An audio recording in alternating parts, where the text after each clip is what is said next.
Seja muito bem-vindo a mais um episódio do Pode Treinar e hoje a gente vai falar de um assunto bem doce, um assunto que vai agregar bastante para você e eu espero que ajude muitas pessoas. Comigo hoje, Sara Rodrigues. E aí, Sara, beleza? Fala, Rê, tudo ótimo por aqui. Ai, que bom. Sara, hoje o nosso tema é abordar o diabetes. Ai, que assunto maravilhoso. As pessoas podem pensar, né, Rê? Diabetes, eu leio tanto sobre isso, já sei de qual é salteado o que fazer. Mas, Rê, será que as pessoas realmente sabem o que fazer, né? Será que elas, principalmente acho que os profissionais que nos ouvem, né? Será que eles, quando pegam um cliente com pré-diabetes ou com diabetes, sabem diferenciar essas condições? Sabe o que fazer? Quais as condutas tomar? Bom, eu acredito que, se não sabe, vai aprender aqui com a gente hoje. Bom, vamos contextualizar então um pouco. Eu vou falar um pouquinho então do o que é o diabetes. Diabetes é uma doença que ela é caracterizada aí basicamente por ter muito açúcar no sangue. A gente fala dessa forma açúcar, né? Mas o açúcar nada mais é do que o carboidrato. É aquela forma de energia mais rápida que o nosso organismo tem para metabolizar e ficar disponível para você utilizar. O problema é que no caso do diabetes, esse açúcar fica elevado demais na corrente sanguínea. A gente precisa do açúcar, mas quando ele fica em altas concentrações, ele pode causar danos, e esses danos são aí muitas vezes irreversíveis. E o problema disso maior é que o diabetes ele aumenta o problema de outras doenças, como principalmente as cardiopatias. Então vale a pena a gente abordar muito esse tema porque, tirando o Covid hoje em dia, as cardiopatias são as doenças que mais matam no mundo, né? Então é interessante que a gente aborde isso, uma vez que o nosso grande exercício é uma das terapias, aí é uma das formas de tratamento, e digo mais, talvez a forma de tratamento mais barata que nós temos, né, Sara? Mas eu preciso entender um pouco melhor, acho que pra gente deixar aqui um pouco mais claro. Quando você fala que é essa glicemia aumentada no sangue, e você fala que é de uma forma um pouco mais exacerbada, correto? Correto. Quais os números, quais os valores para as pessoas saberem de fato, como que a gente mede isso? É por um exame?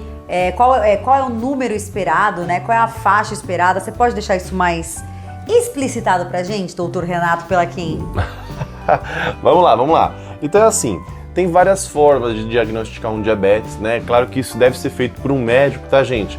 Então não especule, sempre procura aí um especialista para tratar do seu caso, mas de modo geral o médico vai sempre considerar alguns exames de sangue para te avaliar.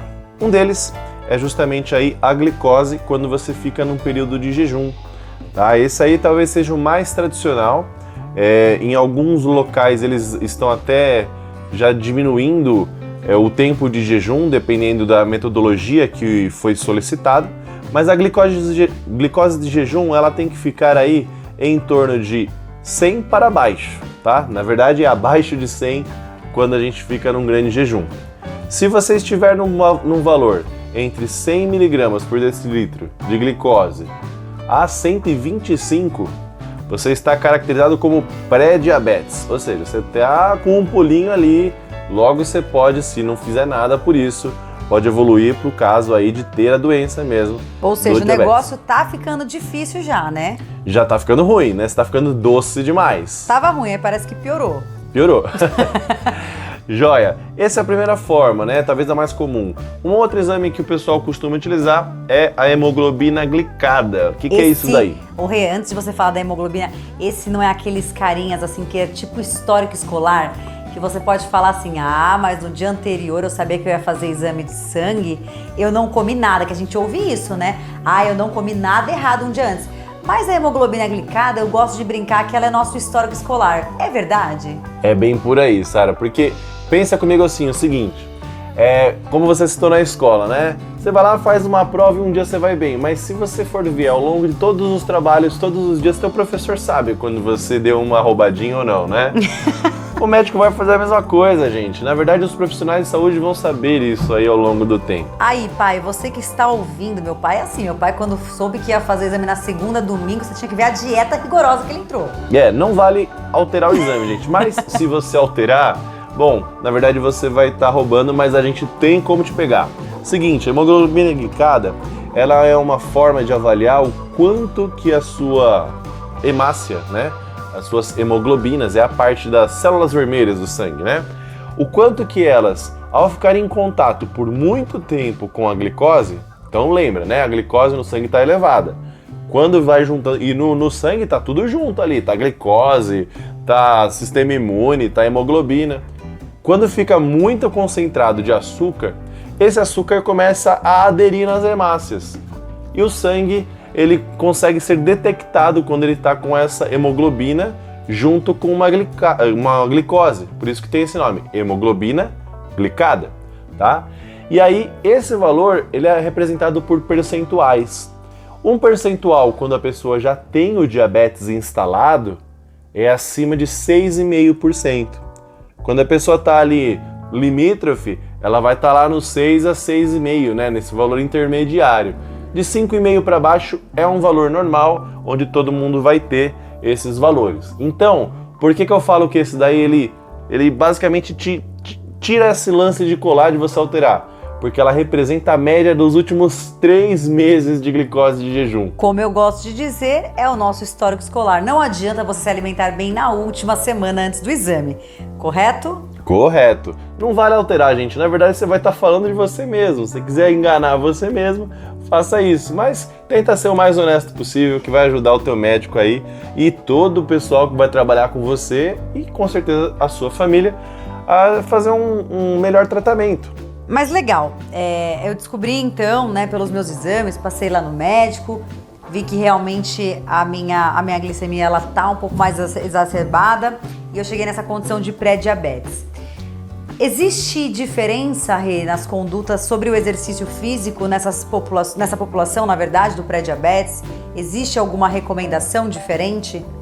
Bom, quando a pessoa está iniciando esse processo de alteração da glicose no sangue, no estágio inicial, ela vai já receber algumas medicações, né? Uma delas aí, que é a metformina, normalmente ela pode, assim, dar alguns desconfortos intestinais, principalmente, mas é importante que a pessoa tente insistir um pouquinho para que ela consiga se adaptar à medicação, porque ela vai controlar bem esse estágio inicial. E o exercício vai correr por fora nisso daí. Quando a gente faz uma contração muscular, basicamente o que a gente faz no músculo é a mesma coisa que a insulina faz também no músculo. Ou seja, o problema disso tudo no diabetes do tipo 2, que é aquele quando a pessoa cria maus hábitos e ao longo da vida foi aí acrescentando muito carboidrato para dentro do corpo, isso faz com que a sua insulina não funcione direito. E a insulina é um hormônio que faz com que a glicose seja absorvida. Então calma aí, se o exercício ele consegue, né? Se você falou que na contração a gente consegue ter maior essa utilização de glicose.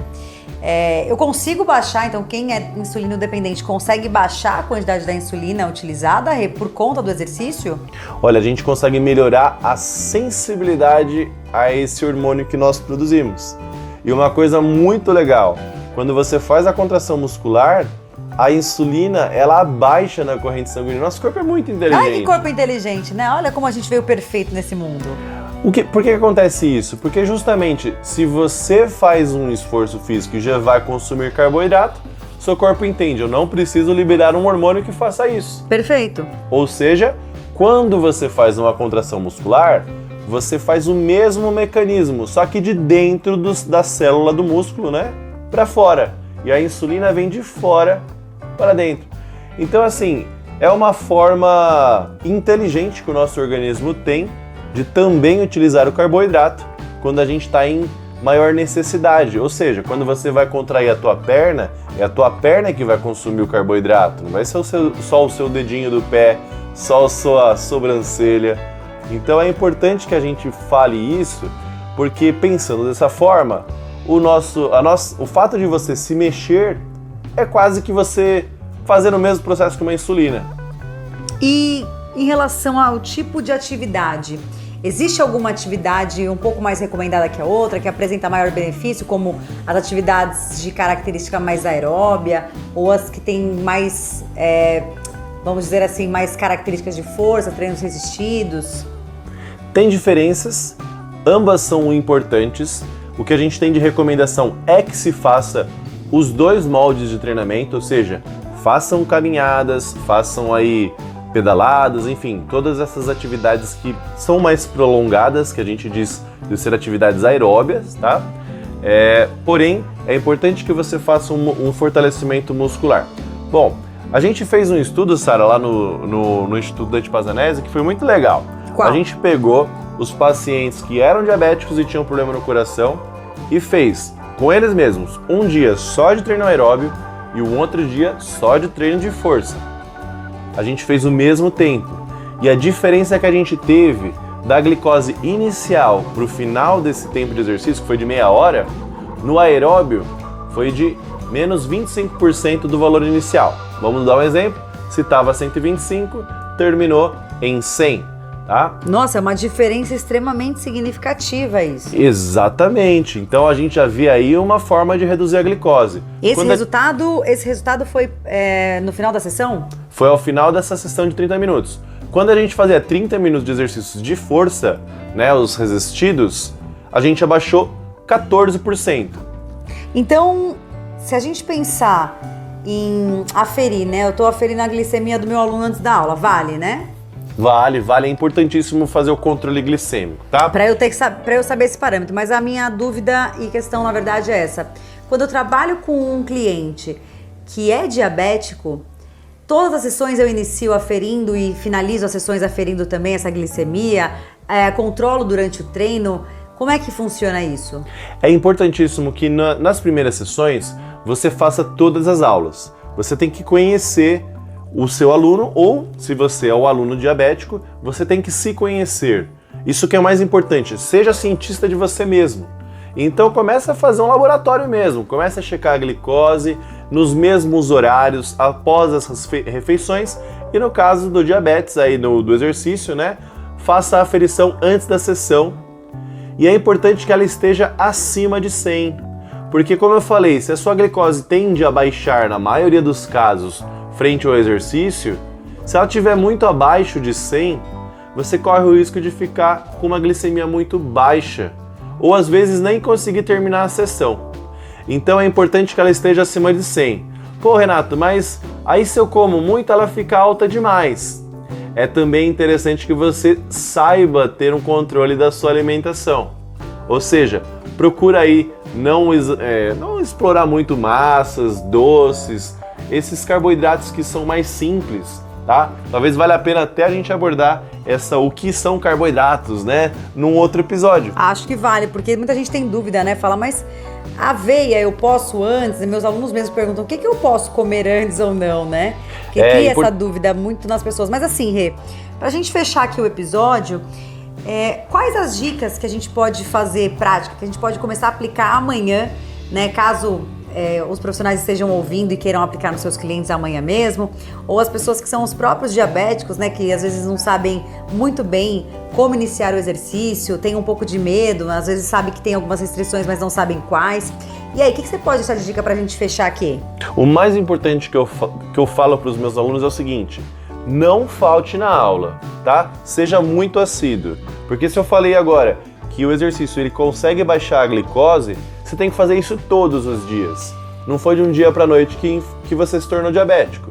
Não foi do dia para noite, então, que você vai mudar esse quadro.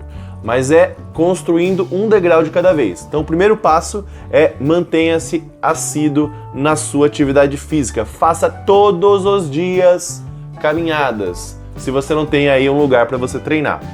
Essa é a primeira dica que eu dou aí. Perfeito. Não falte, tá? É importantíssimo. Segunda dica que eu digo é o seguinte, gente, tente procurar atividades que você goste inicialmente, justamente para você não errar aí na primeira regra.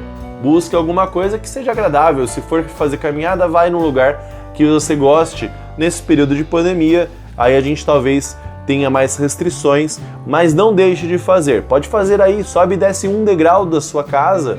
Você pode fazer aí também atividades no lugar, fazer uma pequena corridinha, enfim, vai somando. Mas é importante, junto com a primeira dica, você monitorar como é que está a sua resposta da glicose antes e depois das aulas, tudo bem? Então essa é a segunda dica que eu dou aí para quem é diabético ou quem tem aluno diabético, tá bom? Terceira dica que eu dou aí, que é importante, gente, é importante que vocês tenham também um caderninho para vocês anotarem esses valores e levarem ao médico quando vocês forem passar em consulta. E mais do que isso, passe em consulta.